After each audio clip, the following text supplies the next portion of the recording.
We have an obligation to every last victim of this illegal aggression because all of this carnage has been done in our name.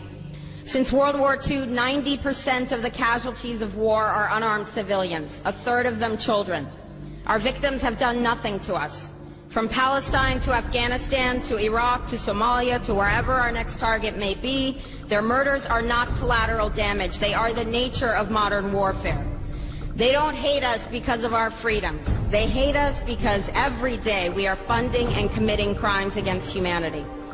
The so-called war on terror is a cover for our military aggression to gain control of the resources of Western Asia. This is sending the poor of this country to kill the poor of those Muslim countries. This is trading blood for oil. This is genocide, and to most of the world, we are the terrorists. In these times, remaining silent on our responsibility to the world and its future is criminal.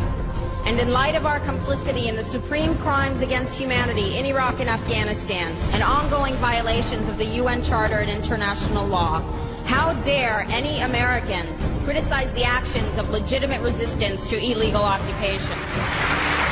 Our so-called enemies in Afghanistan, Iraq, Palestine, our other colonies around the world, and our inner cities here at home are struggling against the oppressive hand of empire, demanding respect for their humanity. They are labeled insurgents or terrorists for resisting rape and pillage by the white establishment, but they are our brothers and sisters in the struggle for justice. The civilians at the other end of our weapons don't have a choice, but American soldiers have choices. And while there may have been some doubt 5 years ago, today we know the truth. Our soldiers don't sacrifice for duty, honor, country. They sacrifice for Kellogg, Brown, and Root. They don't fight for America, they fight for their lives and their buddies beside them because we put them in a war zone.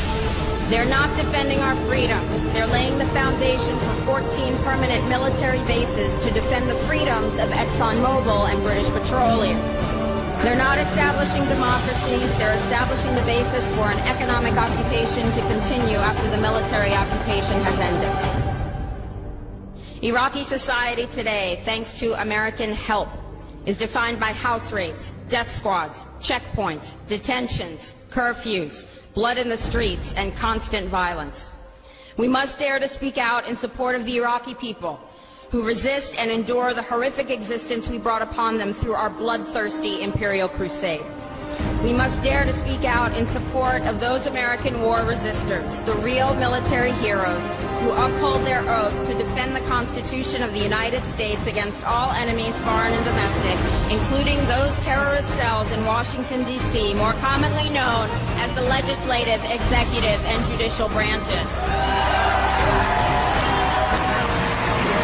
Frederick Douglass said, "Those who profess to favor freedom and yet depreciate agitation are people who want crops without plowing the ground.